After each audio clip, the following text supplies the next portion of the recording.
No. Yes, I forgot to prop up my camera. Hi, this is, I'm looking in the wrong direction. Hi, this is Miriam. You can call me Mimi. Doing my second mukbang. It's kind of early because I'm having an early breakfast. And I already said my blessing over my meal. So, there I go. And this is toast with eggs and avocado. I spread on it and give it a little bit. Like, this is a little bit of a it's lovely. And I have tea. And I have water, wonderful water. We do not drink enough water. So let me get started. Might have an apple, but maybe not. Alright.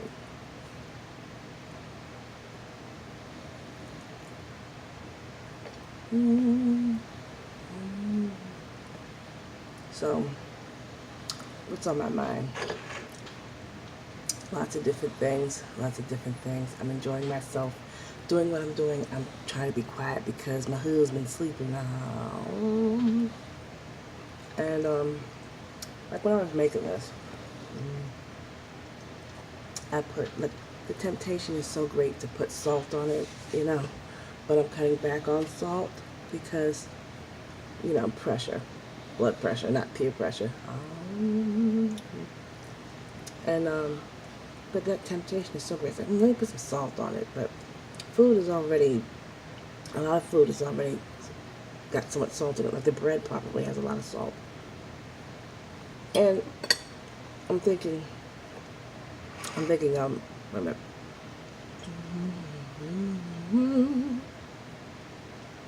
It's warm again. I'm talking about in the apartment.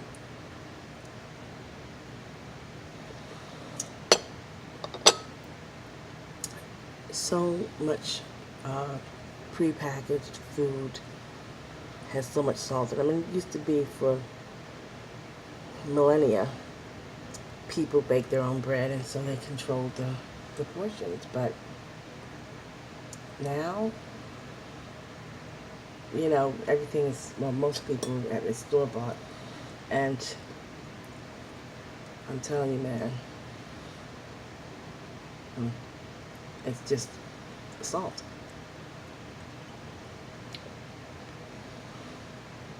So, there's that. And so I'm trying to be mindful of that, and like I have avocado spread on it instead of butter, because I love butter, but butter doesn't love me back. And I just do too much butter. I do too much butter. And it's not good for me, you know, but it's like when you eat peanuts or potato chips, you can't have just one, you know what I mean?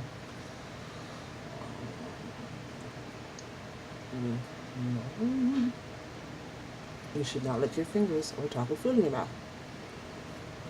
Don't do as I do. Do as I do. But,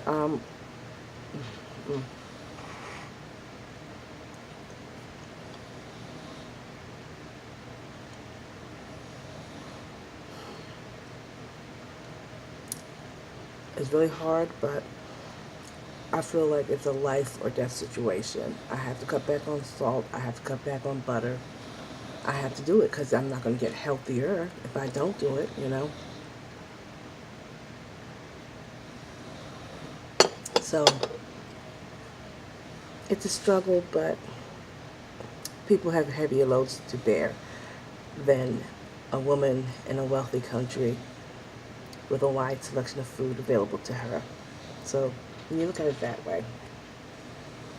So, and I've been thinking about different things, like how we're made to feel guilty in a very non-constructive way, like how people say, so many of us was raised by people who came through the Depression or who otherwise had hard times, and I don't believe you should waste food, but I don't believe that making somebody eat more food than they are hungry for is not waste. If you throw away food instead of saving leftovers and just using them later, to me, if you eat food because somebody says you have to clean your plate, you must clean your plate. There are people starving here and starving there, so you have to gorge and overeat because somehow that's going to benefit somebody starving someplace else. To me, that's wasting food too. And I think all of us, when we used to hear that, used to think, that doesn't make any sense. I'm sure sorry about those people over there, the kids that don't have enough food. Let's see if I can't stuff the rest of this down me, even though the portion is too big. And a lot of us got really bad eating habits because of that. And besides the fact that you're getting a meal, and meal time is guilt time. Meal time should not be guilt time. Making people feel bad about themselves when they're taking in nourishment should not be a thing, and it is. And it's weird because there are people who love to hassle you at mealtime. They can't wait to sit down and act up and give you indigestion and unhappy memories because they're sick people, you know? All in the guise of righteousness and caring about others. Well, care about your family and the people that you're eating with. That's what I say.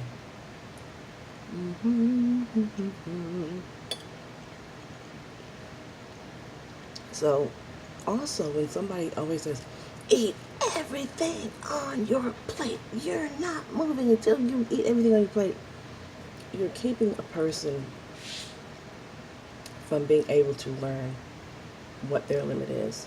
You know, people need to know what enough is.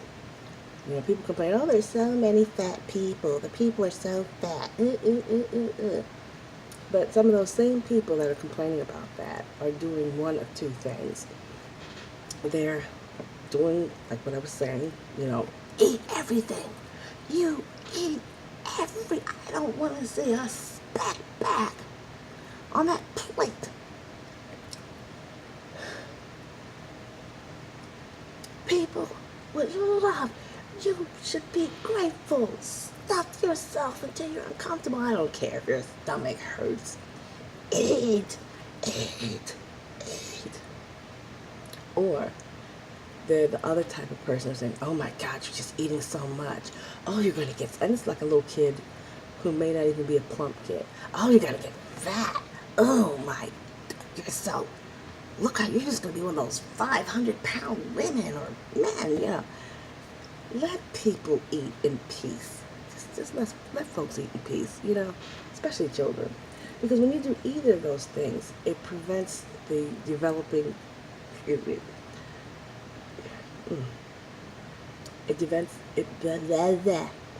prevents the developing young man or woman, the child, from learning what their threshold is. It prevents them from learning how much is too much.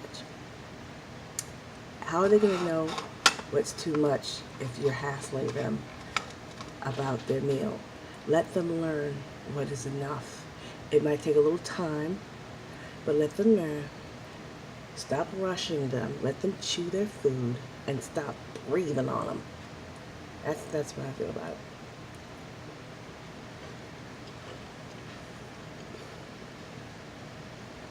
There are some people who just shovel it down, shovel it down, shovel it down, and eat constantly because they don't know, they don't have that signal that says, enough, I'm satisfied.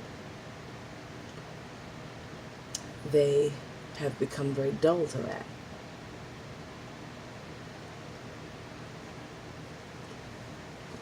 Because of that type of non-productive environment.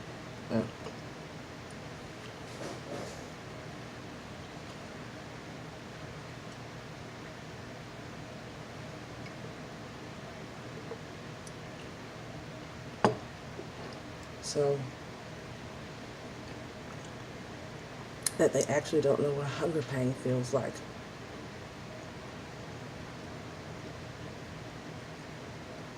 The feeling of being satiated, the feeling of being full, which is different from being satiated, and the feeling of hunger, these are all important bodily signals that we need to know.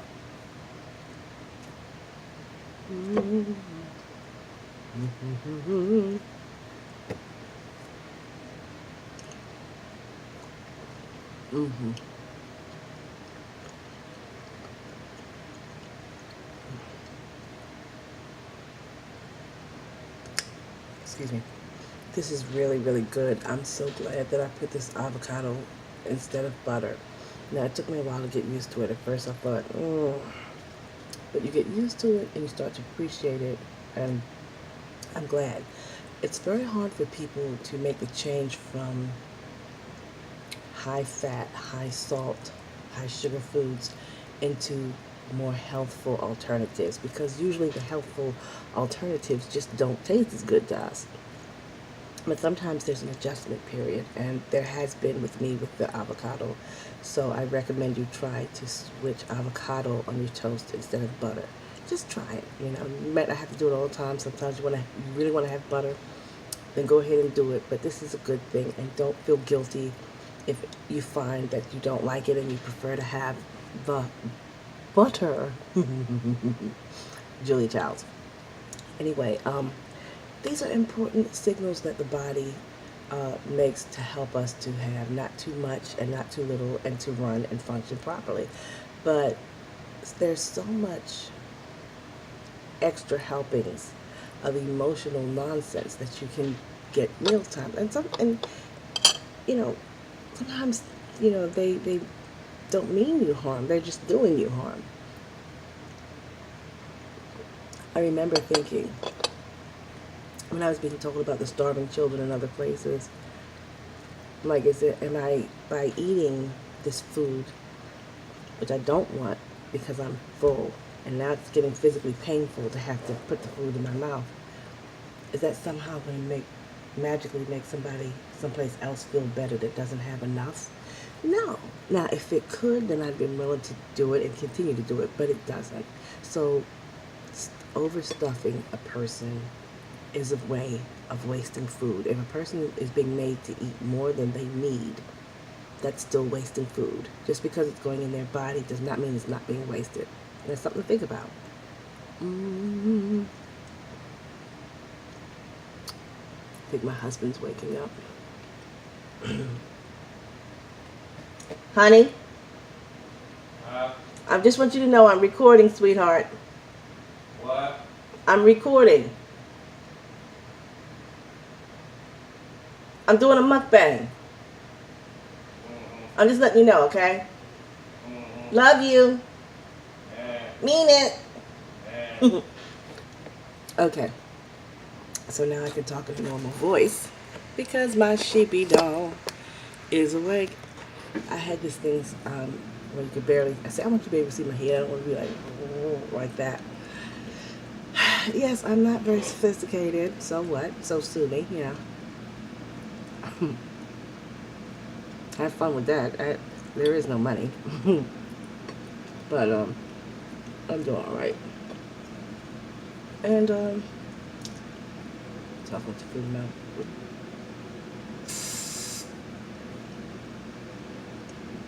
So that's been something that's been on my mind, that it's meant well in many cases. It's meant from, a lot of times when your parents, grandparents, aunties, whatever say that, they're not trying to hurt you, but they have been through so much pain themselves, experiencing want, or being aware. Maybe they were doing okay, but being aware of the suffering of others. But it's really not a solution. It's one has nothing to do with the other as far as being a solution. Overstuffing kids and overfeeding kids and taxing their digestive systems is not going to help anybody that doesn't have enough food in the world. just give them relatively smaller portions and see how that works. You know, if the child is like it's too much, perhaps they're eating too rapidly, perhaps they're not taking small enough bites and chewing long enough, and letting them eat their food at a proper, normal, healthy pace and break down that food and chew it in their mouths and such, and giving their bodies the time to adjust and to take it in. Then they can get a sense of what is enough. And if they have extra on their plate, again, leftovers, and then the next time you serve up them a meal, breakfast, lunch, or dinner, make the portion somewhat smaller and just adjust it. It's not rocket science, and their health is important. And like I said, you're not helping the hungry or the starving by overstuffing anybody. Now, that's two populations that's being affected by not having proper nutrition, an overabundance and an underabundance. It's still not a good thing.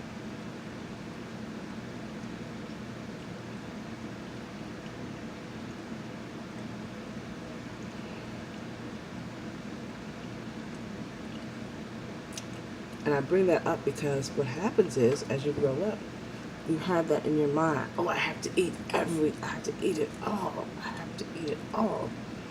And you don't have to eat it all. You shouldn't throw it away. You shouldn't play with it. Sometimes if you have an overeating problem, you should throw it away. It's better to throw it away, as hard as it is, than to, like I said, stuff yourself or make yourself sick.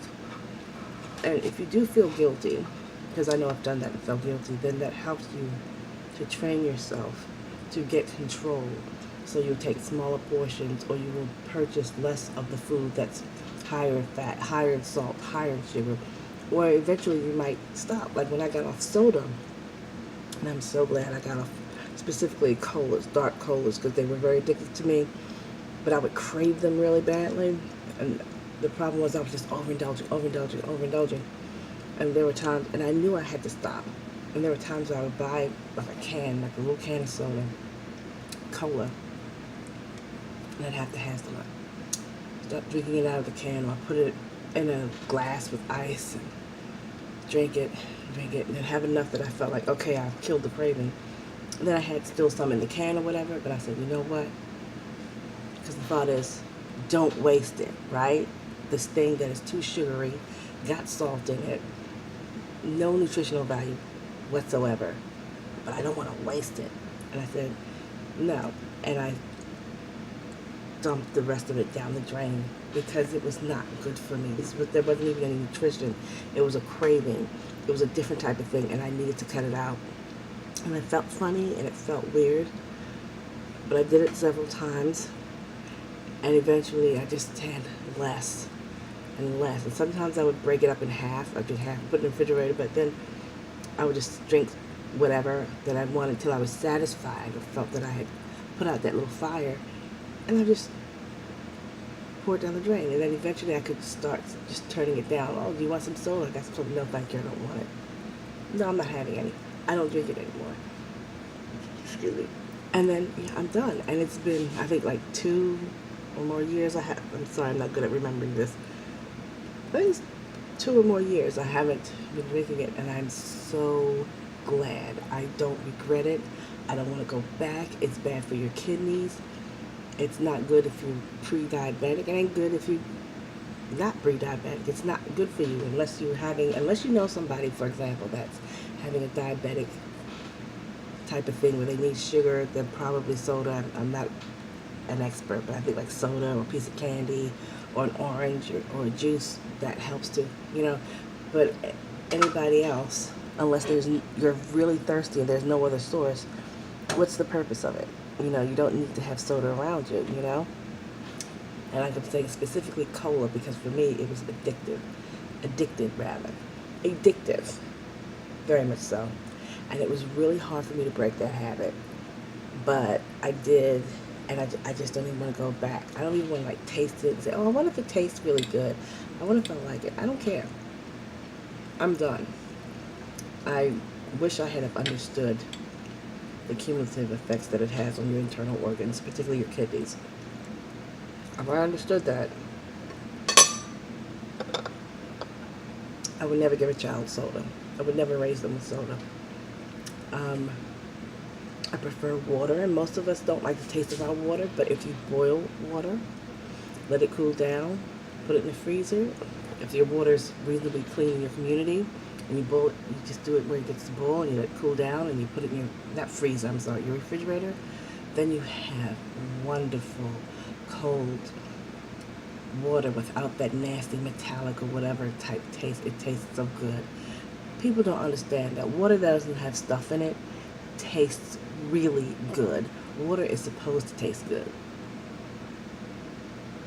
It's not supposed to taste like bleach. It's not supposed to taste like the sediment that's in the pipe that carried the water to your home.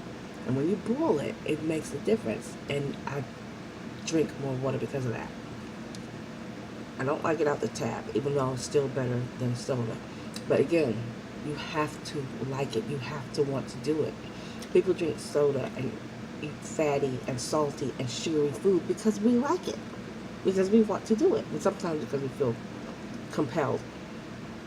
But healthy foods and healthy fluids, if we don't like the taste, there's going to be a problem.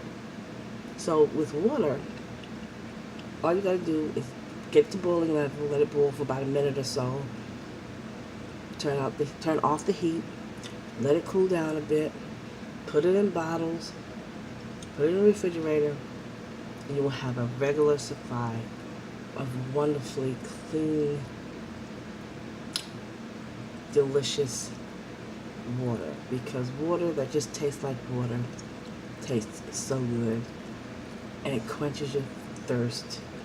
And it relaxes you because you need to have that stuff in your life and in your body. And for flavoring, you can cut cucumbers, put mint leaves, orange or whatever. It's way better for you than soda. Again, it'll take a while for you to acquire a taste for some of that.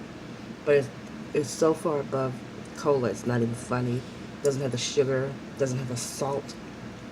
And fruit has a little bit of sugar, especially if you're putting like a little bit of sugar in the form of like wedges or slices, as opposed to just squeezing the juice. Now, fruit juice, I love fruit juice, but there is that issue of the fructose. It's still sugar. I take that over soda, but you have to be aware of the fact that you don't want to overload. So that's why when you flavor the water, it's better for you because you have flavor, you have variety without a whole lot of sugar or anything else. So, and again, there will be an adjustment period if you try it, but it's worth trying it because your body will be better hydrated and better nourished, and it will not be overloaded and burdened with sugar and salt and whatever else is in there. So it's important that we retrain ourselves, and I didn't mean to be Professor Mimi, but that's what I got today, because the way I've eaten has just been quite disgraceful. And I learned to eat disgracefully, and I can learn to eat in a way that is graceful.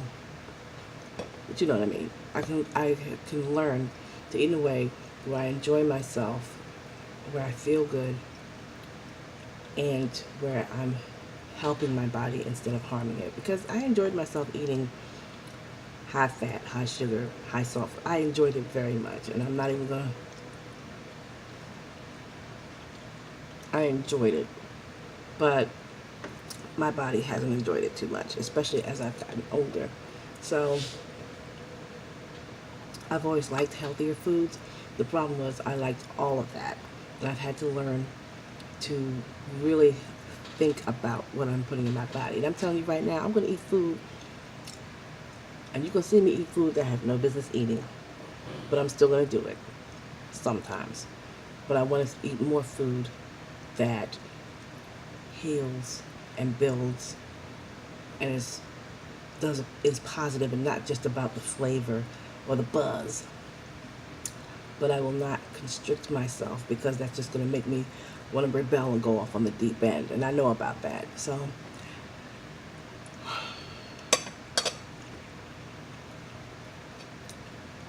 I used to wake up and breakfast was cookies and tea, cake and tea, potato chips and soda. And I knew I was wrong. And I was raised better than that.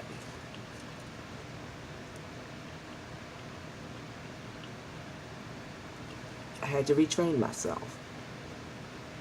One of the ways that I did it was I started photographing what I was eating, and helped me to see just to the extent what I was doing, and helped me to confront certain things, and that's what helped me to quit soda. And I'm thinking I'm really going to have to cut sugar out, even though I don't want to. But ultimately I'm going to have to cut it out. And I know that once I do that, the quality of my life will be good. If I don't cut it completely out, and I'm thinking if I cut it completely out, that would be the best thing. You know I don't want to. But I'm thinking if I did, the change in my life would probably be extremely dramatic for the best.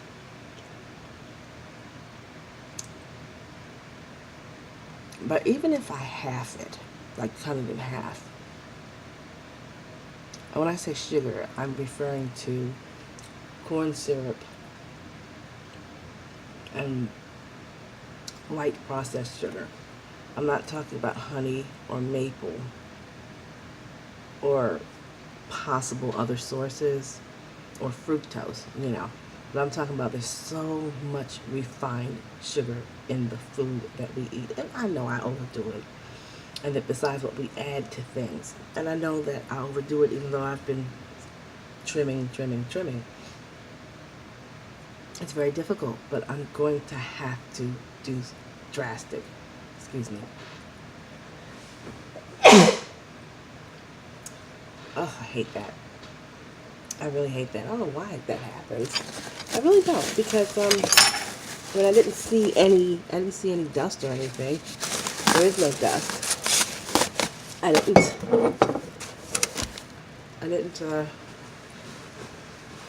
produce pepper or anything, so I don't know. But anyway, that is a big one. The fat and the sugar and the salt. Those are the evil three. They're the evil three. And it's crunch time. Well, I'm thinking that's something that I can. If I knuckle down, I can do it. It's going to be hard. And I did cut back a lot before, but that's only because I was overindulging so much with the soda and the sugar tea and da-da-da. But I can't just not change because it will not be for the better. And like I said, when you get older, you do not have the metabolism that you had when you were young. And I had a really good metabolism when I was young. I'm not young anymore. But I have enough fight in me that I can do this. And I need to do this. And I will do this. Excuse me. It's going to be a battle. So, that's it. And I have plans. Something I'm going to show you that's going to be part of my battle to do better. It's not sugar related. And I can't wait to show you. It's something I have to get in the mail to help me to achieve another one of my goals. And I'm so excited about it. And it will help me. Talking with my mouth full. It will help me. And I want to share it with you and show you how I'm going to do this, okay? All right. Love ya. Thank you. Like. Comment, please. Subscribe, if you please. Share, if you please. Thank you. Bye-bye. Trying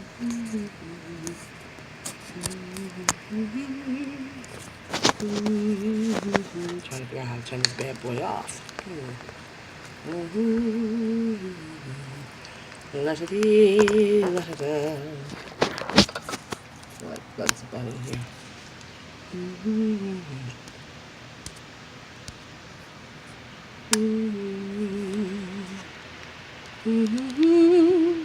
This is bad. Zoom not supported for this mode. Wasn't trying to get Zoom. Oh, that looks weird.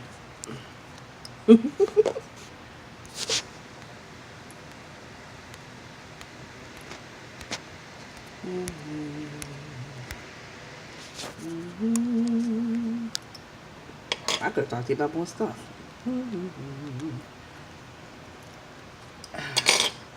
The cat on my face. Just in case you didn't know. Not exactly a professional, but a newbie. Still learning.